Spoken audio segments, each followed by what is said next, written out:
I recently joined Kara Hanrahan of Raw Paw Adventures on her new podcast, Raw Remedies. We did a live on Instagram talking all about seed oils, omega-3 oils, just oils in general. And this information is so valuable. I wanted to make sure you got it as well. And please make sure to check out Kara on her new podcast, Raw Remedies, everywhere you get your podcasts. This was your idea to talk about oils, and I love it because it's such a big topic and there's so much.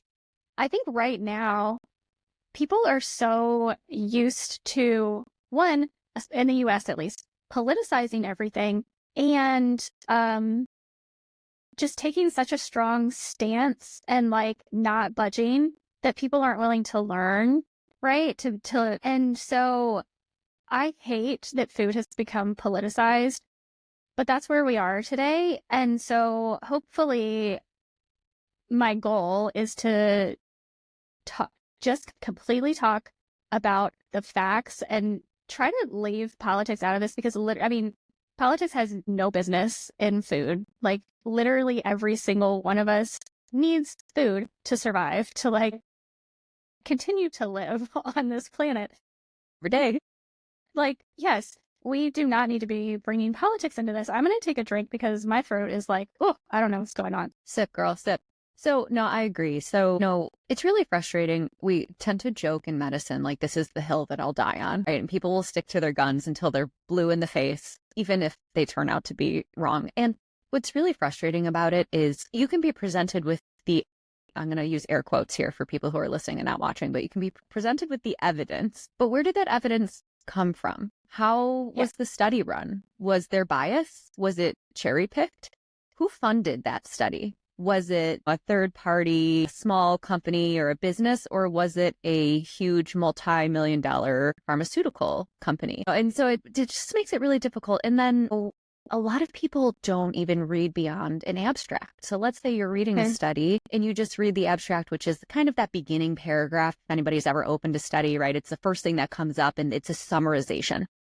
You have to read beyond that because oftentimes they make very misleading statements and don't actually tell you the results of the study. They'll just have their hypothesis. And if the results don't match it, they don't have to put that in the abstract. So it's really frustrating. You have to know how to dissect a paper and you have to know how to really see about the validity of something before you adopt that as science. And unfortunately, that's the background of the safety and recommendation of food oil of seed oils, is bad science. Well, and the reality is that, you can go down the rabbit hole of everything else that the pharmaceutical companies have also profited and benefited from that bad science, from bringing seed oils into the food system. Because, going back, and I know you said you were going to go back and get some of those statistics, so I did not do that. But going back, it was originally created, canola oil was originally created because of a surplus of machine oil. That was being made for World War II. And they're like, okay, they put so much money and resources into making this machine oil that they're like, instead of saying, let's reallocate these resources to something else, they're just like, nope, we're all in on this. Let's figure out how we can use it in another way. And it took scientists to genetically modify the rapeseed plant to be able to use it as food. So that's what they did. And to get it to the point that you see it on the shelf is horrifying. Like, so processed.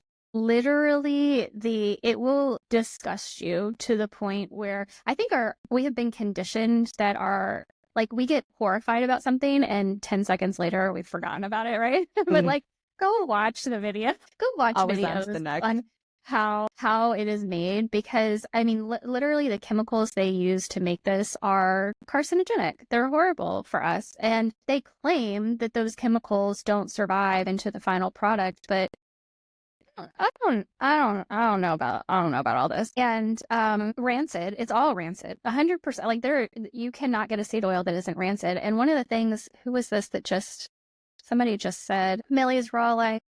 Yeah. Yes. And so I think it was sunflower, isn't it? I believe it is sunflower oil that they use in mice when they want to induce insulin resistance, like when they're trying to do studies and study things, and you can't do it on humans, so you do it on mice. So I think it's sunflower oil that they use to induce insulin resistance in mice. So it's not like we don't know what this does to us. Yeah. So I want to list. Yes, please go ahead with yours. So Millie, for people who are going to be just listening, because I'm going to put this on my podcast, but Millie's Raw Life said, how do you feel about sunflower oil in pre-made raw dog food? So not just dog food, but human ingredients, right? Anywhere. The ones that we're talking about today are soybean. So these are the seed oils: soybean, corn, canola, cottonseed, rapeseed, grape seed, sunflower, safflower, sesame, peanut, and rice bran. Those are the oils. The ones that we are specifically not talking about that I personally feel very comfortable using are avocado oil, coconut oil, and, with a caveat that I'll bring up later, olive oil. So those are the oils that I feel comfortable using that we are not talking about today.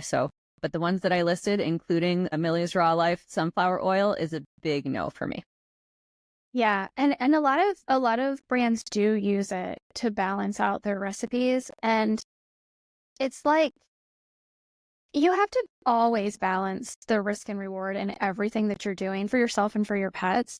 And so if your choice is between a pre-made company that has incredible sourcing, that is using all whole food ingredients to balance their recipes, and one of those ingredients happens to be like a little bit of sunflower oil, versus something else you're looking at that maybe has whole foods in it, but they're using a premix to balance it out, I'm still going to choose the whole food balance that has a little bit of sunflower oil in it. And granted, that's something that you have to decide for yourself. But for me, like that, I would choose that. And it depends on how much, right? So, for example, 3 to 5 tablespoons of a seed oil. So 3 to 5 tablespoons of corn oil would be equivalent to about 60 to 70 ears of corn in a day. That's how concentrated and condensed it is. Or 3 to 5 tablespoons of soybean oil would be equivalent to 2 pounds of soybeans per day. These are numbers that no animal on this earth, be you a cat, dog, human, could possibly, maybe an elephant, could consume, maybe. 70 ears of corn per day. But for the purpose of what we're talking about, nobody is consuming that. That is not species appropriate. It's not healthy. And so, sure, maybe a couple of drops of something, okay. But if something is calling for, and I'm happy to call out some brands, for example, Just Food for Dogs. This is actually the first, I'm going to say, fresh dog food that I ever came across years ago when I was first researching fresh food for my pets. And their recipes call for several tablespoons of safflower oil. That's, excessive. That's so much. And I didn't know it at the time. And I actually did make a couple of those recipes, and it was when I was cooking. And anyways, it did not turn out. We switched to raw. But knowing how much is in there is very important, right? So if something calls for 3 to 5 tablespoons of a seed oil, but it's in a gigantic batch, right? Like they're putting that much in 50 pounds of food to make the food complete and balanced. And then you're feeding 8 ounces of that food to your pet per day. Okay, that's not nearly as much. But if it's that amount of a seed oil in one serving, that is excessive. So knowing what it is, but also knowing the amount that is in the serving that you're feeding is very important. So should you come across something that has a seed oil in it like that, reach out to the company and say, hey, do you know how much of this is in there approximately based on 1 pound? Or something, easy for them to delineate. And they should be able to answer those questions for you. And if they can't, then perhaps that's not the company for you. Yeah, absolutely. So, okay, just the process of making these oils is bonkers to me. That's bad enough. But what it actually is doing in our body, that's the other thing that we really need to talk about and focus on, because the whole premise of adding these into our food supply in the first place was that they lower cholesterol. They're quote unquote heart healthy, which I like, I'm calling BS on this. I'm just It gives me completely calling. physical pain now that I know. So you're right, Jess. They do technically lower your LDL. Technically, they Yes. lower a number. They lower But a number. I feel like there's a huge However, asterisk that most people don't know by right. this. So they lower a number on a piece of paper, but lowering this number has zero beneficial impact to cardiovascular health. So even though the number on this piece of paper is lower, it is not improving health outcomes. And there is a correlation with the introduction of seed oils and heart disease prevalency. And we can talk about that in a minute because I think you're about to talk about insulin resistance. Yeah, well, so I have to be honest, and I still kind of struggle a little bit with trying to explain insulin resistance. But basically, when you ingest food, whatever food you are eating or whatever food your pet is eating, your body is looking at protein, fat, and carbs. Like, how are we going to process these and break these down into usable, like how our cells can actually use these for energy? And when we are primarily eating proteins and fats, we can go into what's called a ketogenic state. So we're using ketones in the body to fuel our body, basically. When we eat a lot of sugars and carbohydrates, our body has to produce insulin to break these down. Am I getting this right? Kind of, I hope. And so insulin is technically a hormone. And when we produce a ton of insulin, because our diet is full of starches and sugars and all of these carbohydrates, granted, yes, some, vegetables are going to have some carbohydrates, but we consider those to be like healthy carbohydrates, which you can still overdo if you're doing like the starchy kind of potatoes and things like that. So our body is producing insulin to break these down. And because it's a hormone, when we have all of this insulin in the body, what doesn't get used gets stored, and it gets stored in fat cells. And this is just too much for our body to handle. Like, producing the massive amounts of insulin that we do for the standard American diet, which is what we're feeding most of us are feeding our pets, right? Especially when we're feeding kibble, that is equivalent to the standard American diet. And it's too much for our body to be able to handle. So and this is why, like, it's the excess is stored in fat, which is why we have a lot of fat on our body. Because we need to store these hormones somewhere. And granted, and there the liver are other things going on too. Well, yes, there's stored in skeletal muscle, stored in the liver. So it contributes to body fat, just like overall adiposity. So like that kind of, like the belly and the hips is where you tend to store it, but then also fatty liver. Like, literal infiltration of the liver turns from this beautiful and toxifying organ into just this marbled, it's just bad. But no, you're right. And that is all like a really, I think, excellent explanation. I like to think of insulin. I really like the way you explain that, but I'm going to make this analogy because, in case anybody noticed, I'm wearing all my Bills gear because today is football day. Insulin receptors on a cell looks like a goalpost. So like this, right? And so you're almost think of it, I'm such a nerd. I almost think of it like you're kicking the football through the goalpost. That's glucose. So you're kicking it and it needs to go through these receptors and into the cell.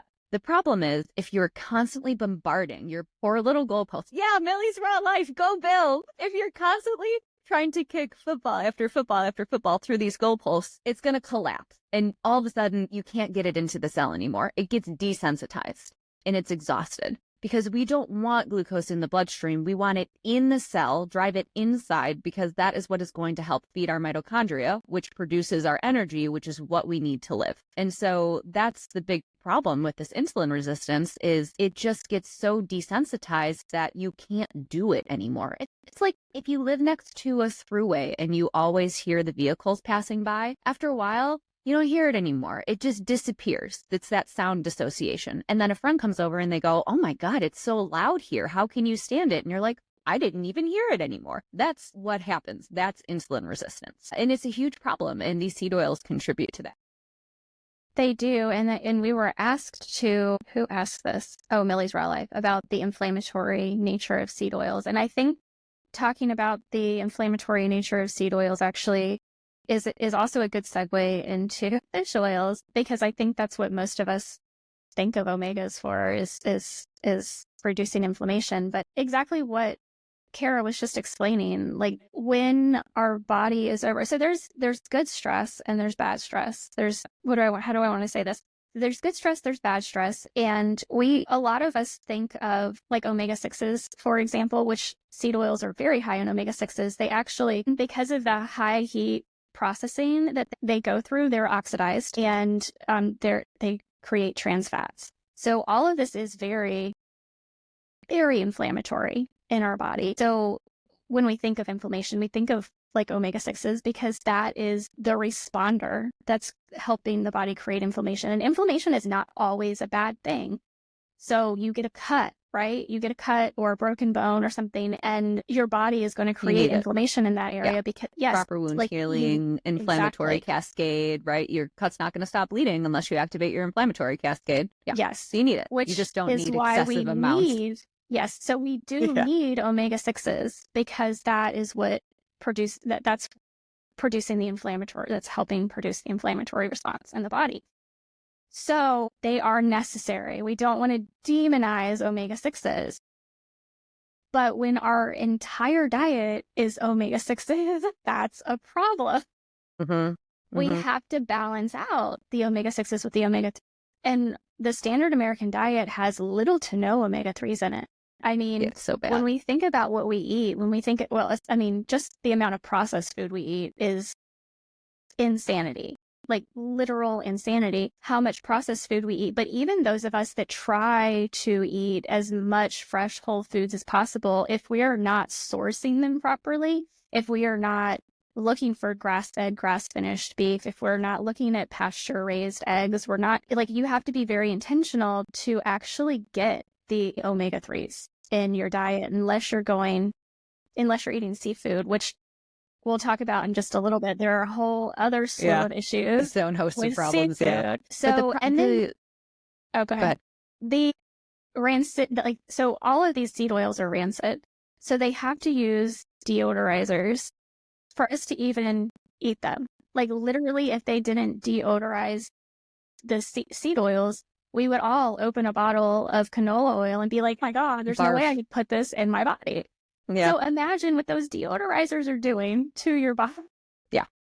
And I mean, beyond even just the standard American diet, which we all lovingly call the SAD diet, if you think about what's in pet food, like kibble, which isn't even food, it's feed, right? It's feed grade, not food grade. The recommendation is 30-1 omega-6 to omega-3. That is so far beyond species appropriate. In the wild, like wolves and big cats would eat anywhere from 2-1 to 4-1 ratio, depending on the season and what's available. So, to say that it's okay to have 30 omega-6 to 1 omega-3 ratio is 5 to 6 times what a species appropriate diet would provide. And it's just driving so much disease, diabetes, obesity, heart disease, strokes, cognitive disorders, canine cognitive disorder is related to inflammation. It's related to high sugar. In people, Alzheimer's, they're calling it type 3 diabetes now, finally. For years, we've known that high sugar contributes to Alzheimer's, and it only just now is starting to come out in literature. I mean, it's bonkers. And what's so funny about so much of this is from the minute this campaign started, I know we're kind of hopping all over the place, but from the minute this campaign started back in the 30s, 90s, scientists and nutritionists they knew and they tried to push back and they were silenced. And this is, again, where I'm going to say I am not afraid to sound like a conspiracy theorist, but the people who stuck their neck out and said, this is wrong, there's no data, and you're going to kill people, were slandered. Their good name was run into the ground. The papers that they spent years and tons of money producing were buried, never see the light of day.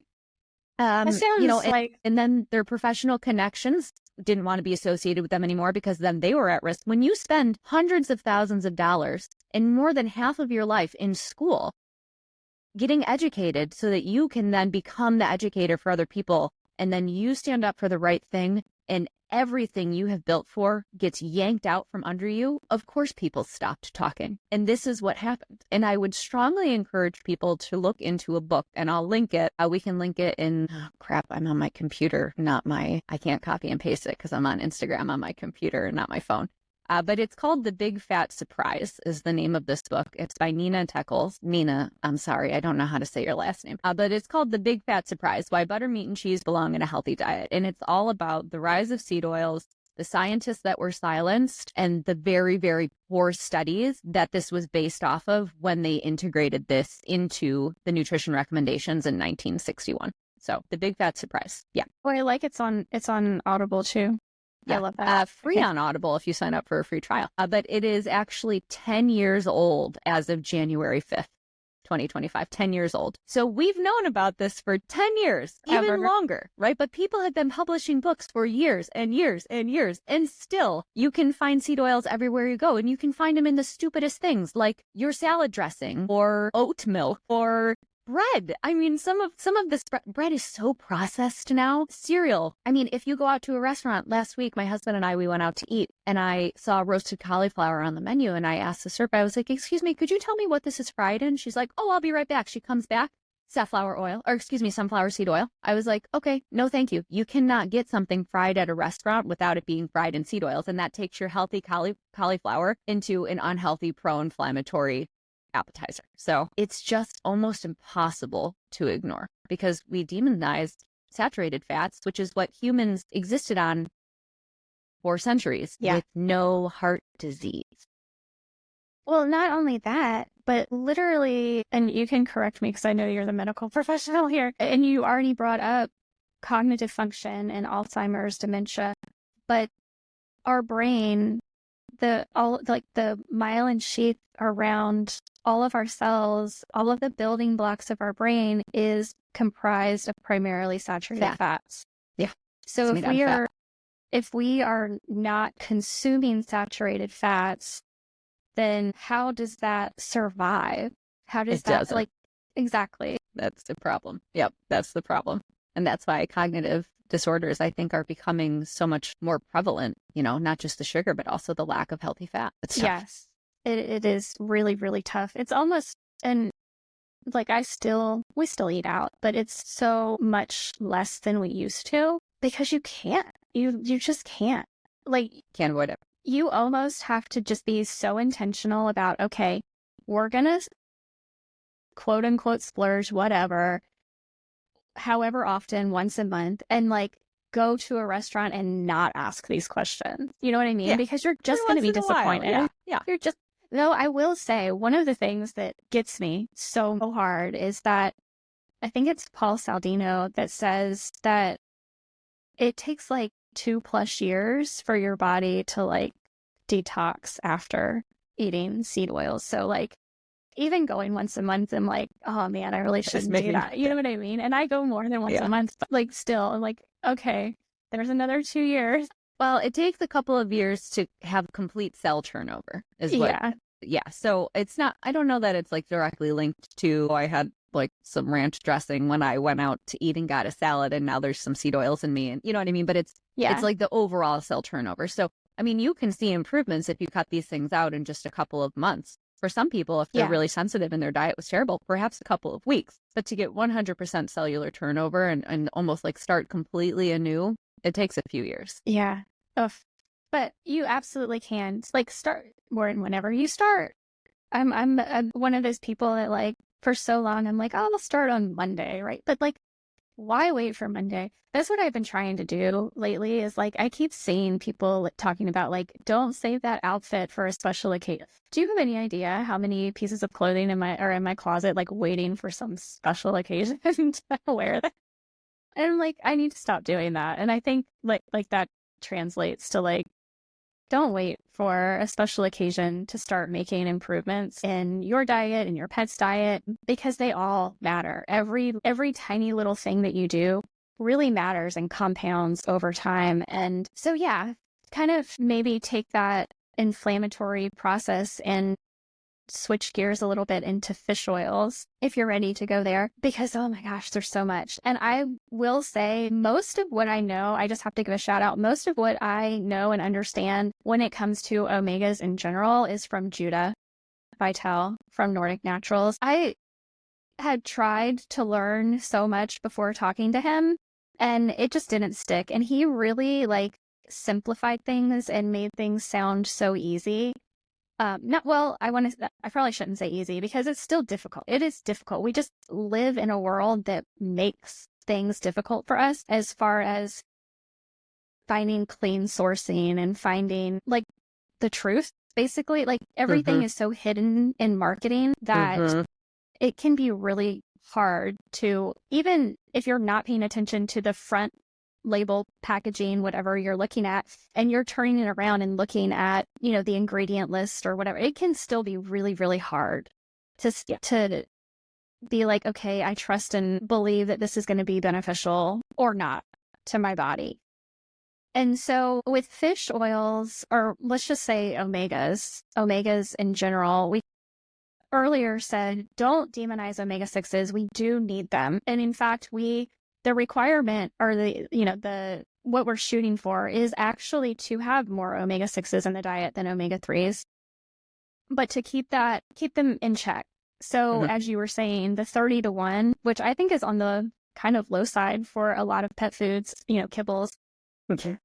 That is horrific. Like, I feel like if a medical doctor told a human to eat a diet that had that ratio, like they would be like sued for malpractice or something. You know what I mean? Like that is so horrible.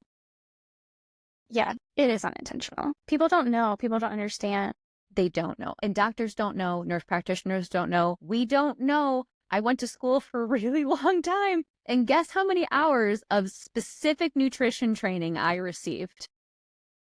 You could count. I was going to say you could probably count on one hand. Zero. That's Nurses, crazy. We don't get that. Nurse practitioner, we don't get that. Doctors, do you know how much doctors get? 8 hours of nutrition education. And it's all trash, by the way.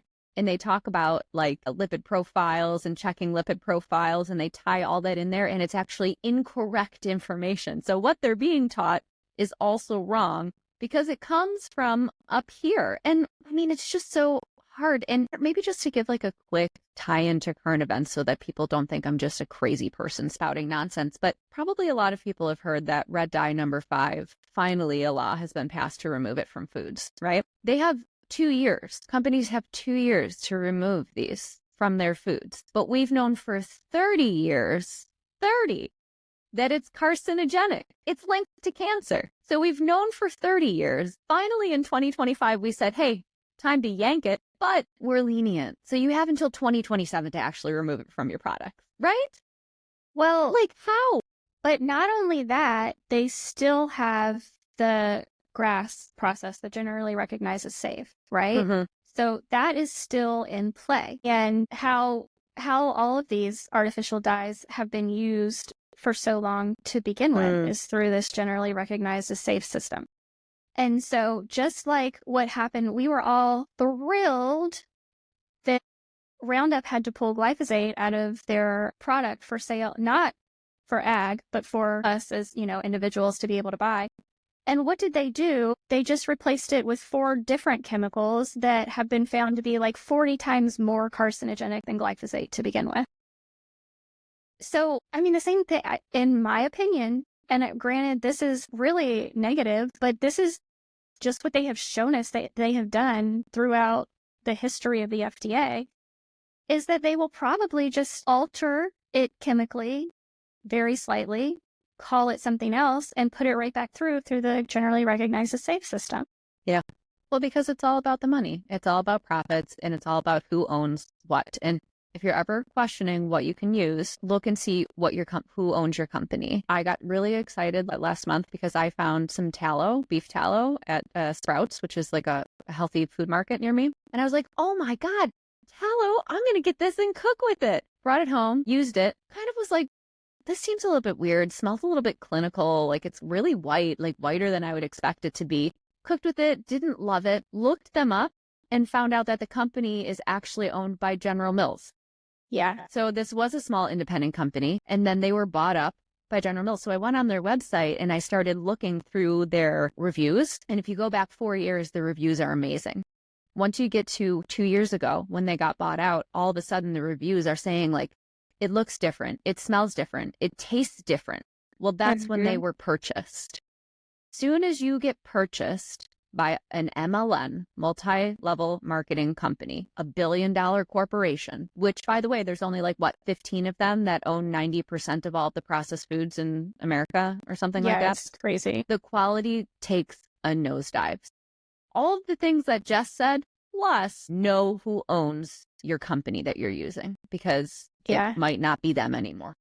Well, and yes, we are going to talk a little bit more about fish oils, but to elaborate on that, I was just reading PFI, pet food industry. They publish blogs regularly, and the General Mills pet division specifically, who, by the way, recently acquired Farah Pets, who people are still in love with.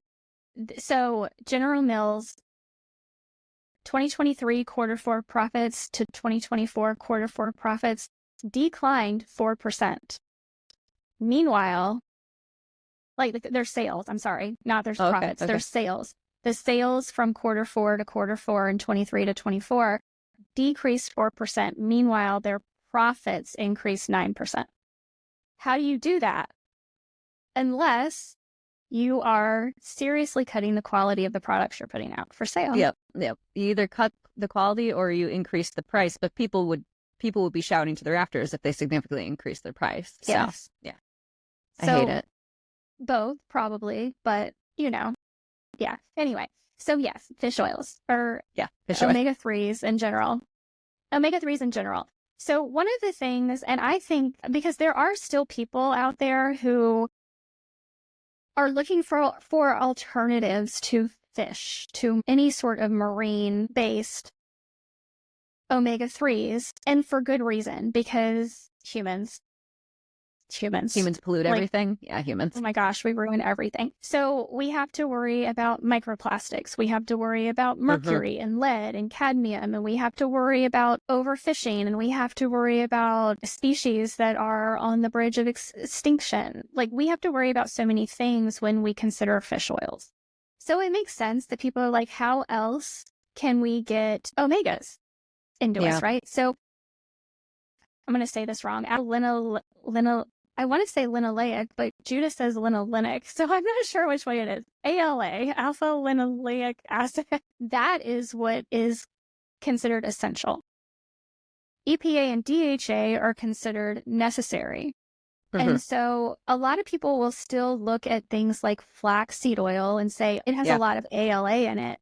So let's get seed oil. Yeah. Right. And the problem there is that the conversion from ALA, to DHA and EPA in the body is really poor, like between 1 and 10%. So yes, we do want ALA, and we can get that from, in fact, it's plentiful in a lot of plant matter, flax, hemp, chia, leafy greens. So and it is necessary. And so we do need to be eating plant matter for lots of different reasons, some of which are, fiber, microbiome, all of that. But to get EPA and DHA, we've got to go to the ocean, right? Whether that is fish sources, so cold water fish, or algae, that's still a good source. We can still get the EPA and DHA from algae sources. I think some of the problems with all of the problems with fish are there with algae. Outside of, I think at this point, it grows really quickly. It's very it's more sustainable, I think, than. But we're still dealing with all of the problems with plastics, with and algae. I think you can correct me on this. I know with kelp we're dealing with a bioaccumulator. Is algae a bioaccumulator too? I think algae is not, and I tried not to shake the camera, but I just tagged Amy Runs from one of my absolute favorite fresh food companies, goodness gracious. The other day, she shared a phenomenal chart that has like the levels of like by size of fish and risk of mercury and other toxic heavy metals. And She had some other things in there that I think included, I have to go back and look, so shame on me, but like the levels of the fish oils, so or of the, excuse me, omega-3s. And so I would definitely check her out. Anybody who's listening, Amy runs, I think it's probably just Goodness Gracious Goodness Gracious Pet. I think it's Goodness Gracious Pet, I believe. You'll find it if you just look up Goodness Gracious. They're an amazing company. But yeah, she has some really great resources. Yeah, and generally speaking, it is the smaller the fish, the less likely, the lower the risk. The lower lower you get on the food chain, the lower the risk of any kind of contamination, be it microplastics to mercury. So that's why things like algae and phytoplankton, or even like krill, although there's like a moral conversation about krill, but you know, the smaller the better, essentially. Yeah, absolutely. So we do need to supplement omega-3s in the diet. And one of the questions earlier, I think it was Millie's Raw Life, was cod liver oil. And I think, so cod liver oil does have EPA and DHA. I think a lot of, when you're finding it in pre-made raw foods, they are using it for like vitamins A and D. Yeah, to balance all of those, which is nice.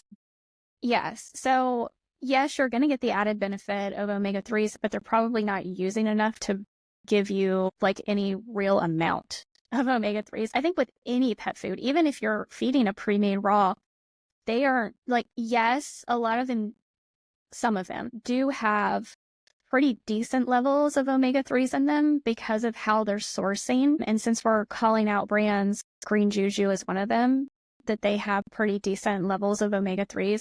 Generally speaking, that's not a number that pet food companies are aiming to hit outside of the 30-to-1 that, you know, AFCO via the FDA requires. So again, generally, and you can still make Green Juju's ratio better by supplementing.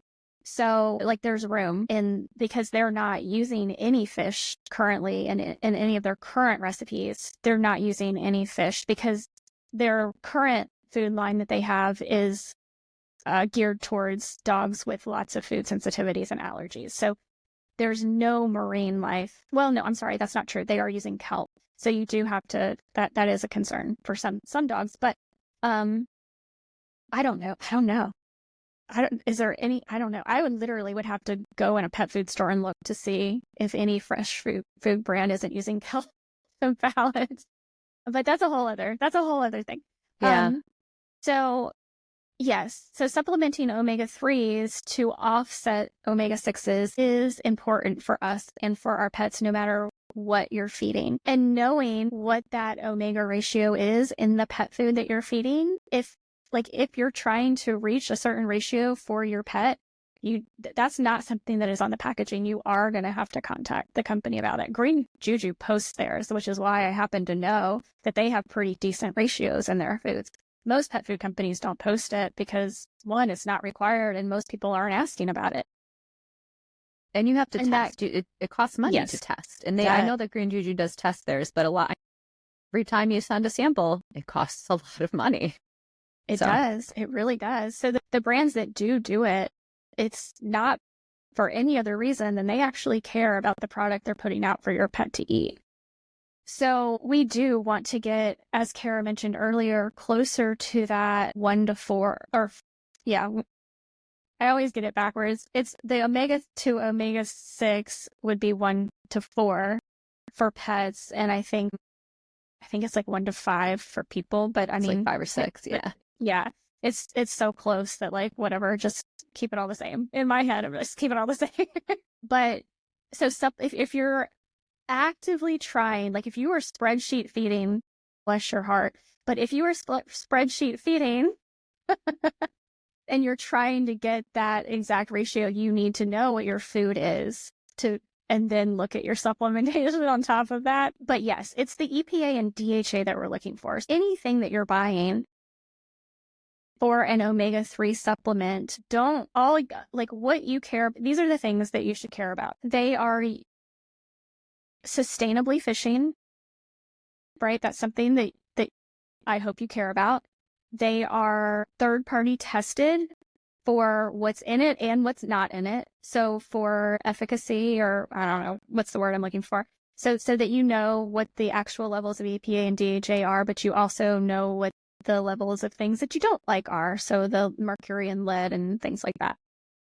For fish oil specifically, I prefer if you are getting it in a jar, it is a glass jar that is tinted. So preferably like an amber or a dark blue jar. So we are saving it from oxygen, light, heat even. So keeping it like in the back of the pantry or in the, actually, if you're getting a bottle, I would prefer it be in the fridge once you open it.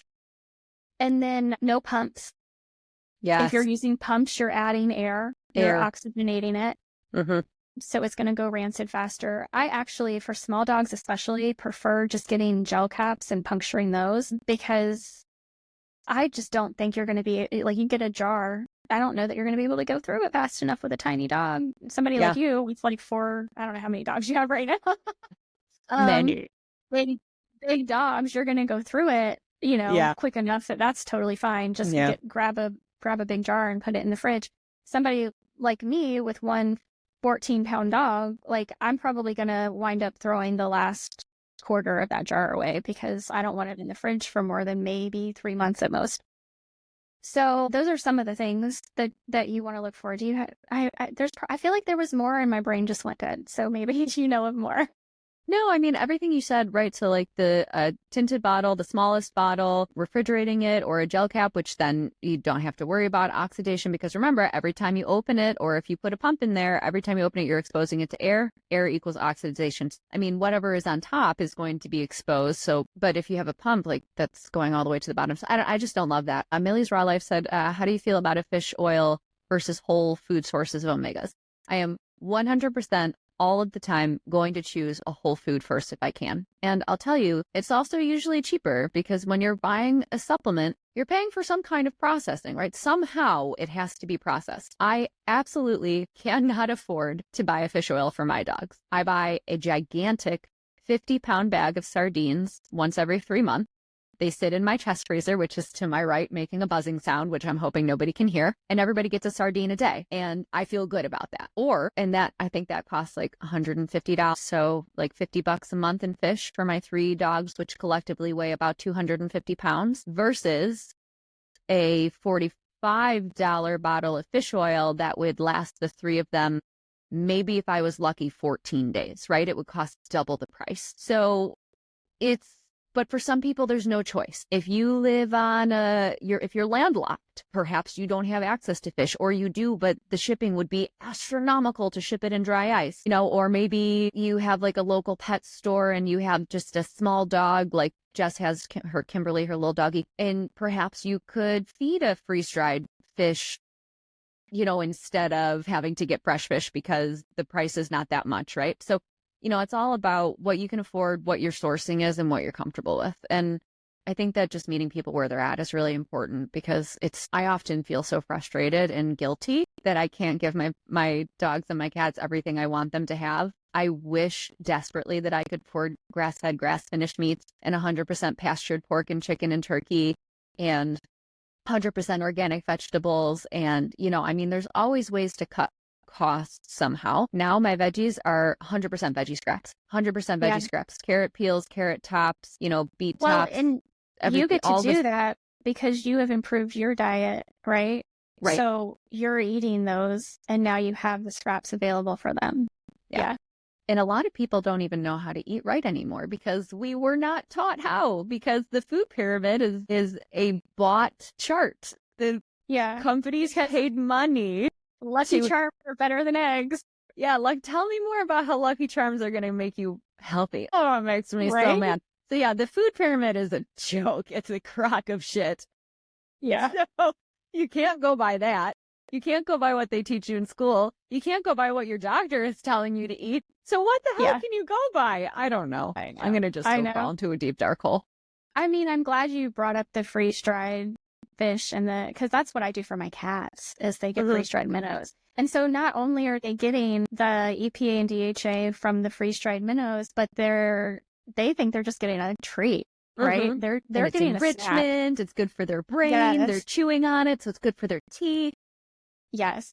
But I also think while we're on the topic of omega-3s and EPA and DHA specifically, that it's important to understand that it's not just about inflammation that we're looking at. EPA, yes, it helps, is that response in the cell to alleviate and reduce the inflammation when that is necessary in the body. But it also, so EPA specifically, like if you're looking at, there are brands that will have like more EPA and then some that will have more DHA. So the EPA is having additional or greater EPA than DHA, I think is better in like senior animals, and then more DHA versus EPA is really great for like puppies and kittens, because the DHA, again, not only are we reducing inflammation in the body, but it is supporting brain function, nervous system health, and just overall development of like your eyes and organs and everything else. Whereas the EPA, having greater amounts of EPA versus DHA in senior animals, you're helping their cardiovascular system, their joints, and again, their brain health. But so we can, even though I don't love like playing around with nature so much, like, you know, just leave it the way it is in nature. But still, I think if we need optimization at different stages of life, especially if you have an animal, let's say, that's been kibble fed for a long time and now they're getting close to the end of life, and the pet parent is finally like, oh my gosh, I need to feed my dog fresh food, and what can I do to support them? And they're, okay, maybe we want a fish oil that is specifically higher in EPA versus DHA. Like we have the ability to make these adjustments now, which is kind of cool. I almost would counter that, depending on how the cognition is later in life for seniors, you may want to lean heavier on the DHA or even alternate. Because yeah, EPA is great for cardiovascular health. It's great for, you know, like countering malignancies and stuff like that. DHA is just makes me think like brain. Yeah. So, you know, perhaps if you have a dog with canine cognitive disorder or something like that, some kind of neurological disease, I don't know, Parkinson's, seizure disorder, then you perhaps would want to lean a little bit heavier on the DHA. But as we get older, our cardiometabolic pathways are affected, and so we want to definitely support those as well. Millie's Raw Life said, can you ever overdo omegas and cause inflammation? Can you clarify, Millie, what you mean by that? Because omega-6, 100, and we're all living in that pro-inflammatory state. Omega-3s, I have two things to say about that. The first is overdoing omega-3, they're anti-inflammatory. So it's not that having a ton of those would make you more inflamed. It's that if you throw off that balance, it can put you at an increased risk for like bleeding and, you know, because then you're tamping down your body's important inflammatory functions. So you still have to be able to clot, and you have to, you know what I mean? So it's all about balance. So you can have too much omega-3 and it's not to be supplementing with like I would call therapeutic doses of omega-3.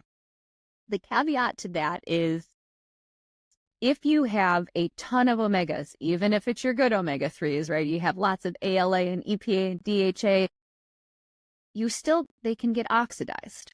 So you want to make sure that you have enough antioxidants with your omega-3s. So vitamin E is an antioxidant, vitamin C, right? And those are things that can be harder to find in whole food sources, unfortunately. Like, that's right. So it's all about balance. So because if you look at, okay, seeds are a good example. Seeds are high in vitamin E, but they're also high in omegas. Food is balancing itself because it has both. Brain. People talk about, oh, feed brain to your animal because it's high in vitamin E. Well, it's also high in DHA. It's balancing itself out. So if you extract specifically only omega-3s and then pound it into the diet without giving additional vitamin E, then you can have a problem because it can oxidize. And now all of a sudden your anti-inflammatory fat that you added to the diet is not anti-inflammatory anymore. That's my caveat. Yeah, well, yes, I'm so glad you brought up the vitamin E specifically, because when you are giving omega-3s at therapeutic levels, that is absolutely something you don't want to skip that step with additional vitamin E's. And also because we have been so conditioned by the pharmaceutical companies that we can pull something out of nature and supplement that, just that one thing. Isolate it. Yes, we do tend to look at everything in a vacuum and not how it all relates together, how it all works together, all the cofactors, all the co-nutrients. And I love that you said that. Yes, nature does not exist in a vacuum. Nothing should. except for And space. Space is a vacuum.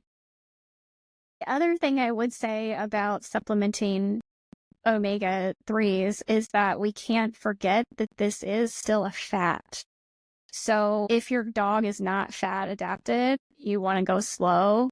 And because it is a fat, there are calories to it. So there are lots of things that we do want to consider, especially if we are giving like therapeutic doses of something like, okay, we're giving excess fats to our dog right now too. So taking that into account with their regular diet is going to be important. The runs, they could get, I mean, you could even see pancreatitis because you're just like, if the pancreas is already stressed and burnt out, you're in a pro-inflammatory state. And then you're like, hey, I really want to help you. Here's this thing that's anti-inflammatory. But in order for it to be helpful, your pancreas has to work even harder. And then the body's like, joke's on you, friend. So you do want to be careful and start slow and build up. Don't just, throw the whole kitchen sink at it right away.